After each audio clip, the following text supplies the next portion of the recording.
बच्चों, हम अब शुरू करने जा रहे हैं कश्मीरी एप्पल कहानी, जिसके लेखक हैं बहुत ही फेमस विख्यात लेखक, हिंदी साहित्य के बहुत ही फेमस सुविख्यात लेखक तथा उपन्यासकार, जिनका नाम है प्रेमचंद। प्रेमचंद की कहानी, उनकी हर कहानी, हर उपन्यास पढ़ने लायक है। जब एक बार कोई उसको पढ़ना शुरू कर देता है तो बिना उसको अंत की छोड़ने का दिल नहीं करता है, इतनी रोचक होती है उनकी कहानियाँ। तो एक छोटी सी एक कहानी हमारी किताब में हमें सौभाग्य से मिली है, जिसका नाम है कश्मीरी सेव। ये कश्मीरी सेव प्रेमचंद जी की रचना है, बहुत सुंदर है और इसमें से बहुत ज्ञान हमें मिलेगा।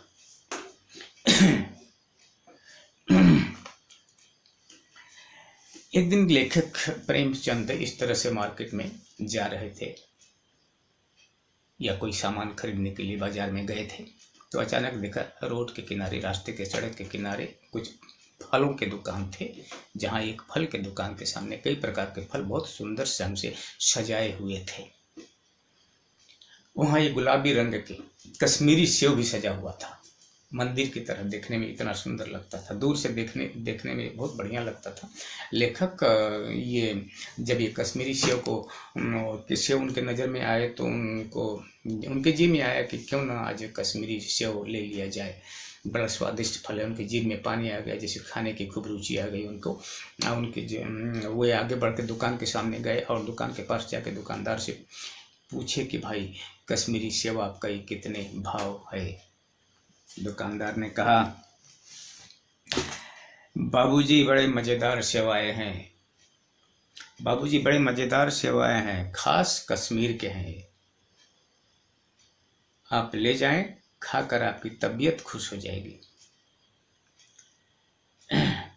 लेखक भाव पूछने के बाद तुरंत बोल दिया कि आध सेर दे दीजिए। और उन्होंने, लेखक ने क्या किया कि अपना ये जेब से रुमाल निकाल करके दुकानदार को एक तरफ बढ़ाते हुए कहा कि चुन चुन कर देना। लेखक बताया कि चुन चुन करके देना मतलब बढ़िया वाला चुन चुन करके, जो इसमें कोई नुक्स नहीं है, दाग नहीं है, अच्छा वाला देना। ये हर कोई करता है, और अब बढ़िया वाला मिलता है नहीं मिलता है तो दुकानदार ही जानता है। इसीलिए तो कहा जाता है, जागो ग्राहक जागो। अभी लेखक की क्या हाल होने वाली है हम देखेंगे। उन्होंने तो रुमाल बढ़ा करके विश्वास और भरोसे के ऊपर दुकानदार के ऊपर छोड़ दिया कि हमें चुन चुन कर देना है आध सेर एप्पल। दुकानदार ने पीछे मुड़कर अपने नौकर से कहा कि छोकरे आध सेर एप्पल ला साहब के लिए, चुन चुन के लाना। उसने भी अंदर से एप्पल लाया, तौल करके दिया। तुरंत उसको दुकानदार ने लिफाफे में डाला और उनके रुमाल में बांध करके पोटली इनको थमा दिया। लेखक ने पैसा अदा किया और अपने घर को चल दिए। शाम हो गई, घर पहुंचते पहुंचते शाम हो गई। तो लेखक को ये पता था कि रात को फल सेहत के लिए अच्छा नहीं है, रात को फल खाना अच्छा नहीं है, रात को दूध पीना अच्छा है। फल प्रातःकाल सवेरे खाने से सेहत के लिए बहुत ही फायदे की चीज़ है। फल अगर सवेरे खाली पेट खाया जाए तो लेखक के अंदर भी यही विचार था फल के बारे में। उन्होंने पोटली को घर में रख दिया कहीं, और रात को अपना खाना वाना खा करके सो गए। फल अगले दिन सवेरे प्रातःकाल खाएंगे। तब तक के लिए आप ही विश्राम कीजिए, और फिर आगे कल सवेरे की बात कल सवेरे हम शुरुआत करेंगे। तब तक के लिए शुक्रिया। फल प्रातःकाल खाया जाता है, लेखक का भी यही विचार था, सेहत के लिए अच्छा होता है। इसीलिए कल उन्होंने अपनी पोटली रख दी थी। अब आज सवेरे वे अपनी पोटली खोले और उसमें से एक सेव निकाला। सेव निकाल करके ज्यों ही खाने के लिए आगे बढ़े या उस पर आंख गई तो देखते हैं कि वो सेव थोड़ी दूर से गोलाई आकार में सड़ा हुआ है, उस पर काला धब्बा दाग पड़ा हुआ है। उन्होंने सोचा, कई बार ऐसे हो जाते हैं, फल दुकान पर रखे, हो सकता है दुकानदार ने ख्याल नहीं किया होगा, इस लड़के ने ख्याल नहीं होगा, तोल कर दे दिया है, चलो कोई बात नहीं है। उन्होंने दूसरा सेव निकाला। दूसरा सेव निकालते ही क्या देखते हैं कि यह सेव तो आधा सड़ा हुआ है, यह सेव आधा सड़ा हुआ है। अब उनको थोड़ा आश्चर्य हुआ कि ऐसे कैसे हो सकता है। मैंने कहा था चुन चुन कर देने के लिए, मैंने दुकानदार से कहा था कि चुन चुन कर देने के लिए, उसने ये आधा सड़ा, पाव भर सड़ा, किस तरह से उन्होंने ये मेरे को ऐसा एप्पल दे दिया, सेव दे दिया। तीसरा एप्पल निकाला लेखक ने। तीसरा एप्पल निकालने के बाद क्या देखते हैं कि ये सड़ा तो नहीं दिखता है, लेकिन बिल्कुल पिचक गया है, चपटा हो गया है। लेखक को एक जोर की झटका लगी कि आखिर ये सब कैसे हो सकता है। देखे तो चौथा क्या है। चौथा एप्पल भी अब तक ने निकालने के बाद देखते हैं कि उसमें एक काला सुराग है, काला एक छिद्र है उसमें।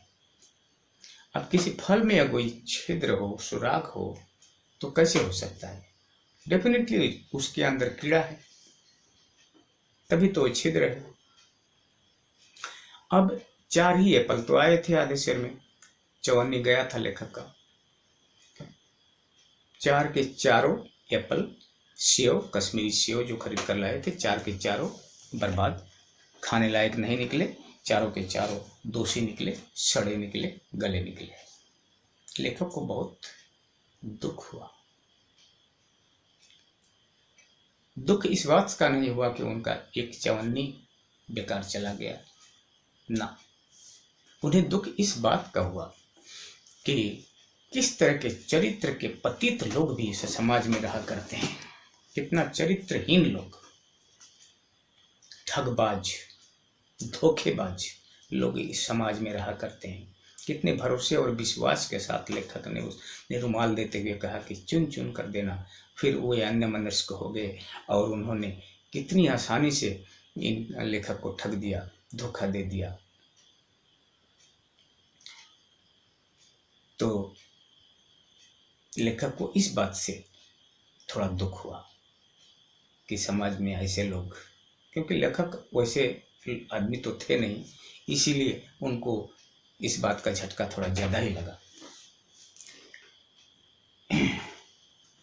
इसीलिए तो कहा जाता है कि जागो ग्राहक जागो। लेखक ग्राहक थे, अगर वो जागृत ग्राहक होते तो आज वो ठगे नहीं जाते। लेकिन इसके बावजूद भी लेखक बात को पलट करके फिर से उन्होंने सोचा, क्या इसके लिए पूरा जिम्मेवार वो दुकानदार है? अगर मैं ठगा गया हूँ तो क्या इसके लिए दोषी केवल दुकानदार है? फिर लेखक अपने आप सोचकर इसका जवाब निकालते हैं कि अवश्य नहीं, डेफिनेटली नहीं, दुकानदार अकेला दोषी नहीं है, दोष अपना भी है। क्योंकि मेरे पास आँख है, कान है, नाक है, मुंह है, हाथ है, पैर है, सब कुछ है, दिमाग है, बुद्धि है, मैंने उसका इस्तेमाल नहीं किया, मैंने इन इंद्रियों का इस्तेमाल नहीं किया, दूसरे के भरोसे छोड़ दिया, उस दुकानदार के भरोसे छोड़ दिया, तभी तो मैंने उसकी सहायता की। धोखा खाने के लिए मैंने उसकी सहायता की, तब तो उसने मुझे को धोखा दिया, वरना वो धोखा नहीं दे सकता था। जागो ग्राहक जागो। अगर मैं जागृत ग्राहक होता, मैं अपने आंख, कान, बुद्धि, दिमाग, हाथ, पैर से काम लिया होता, तो वो मेरे को सड़ा हुआ एप्पल, कश्मीरी सेव दे नहीं सकता था। तब ताजा सेव लेकर मैं घर आता और मैं ठगा नहीं जाता। तो आज लेखक धोखा खा गए। अब इस धोखे पर एक छोटी सी कहानी मेरे को याद आती है, ये मैं आपको सुनाऊंगा इस वीडियो के अगले वीडियो में। तब तक के लिए शुक्रिया, धन्यवाद।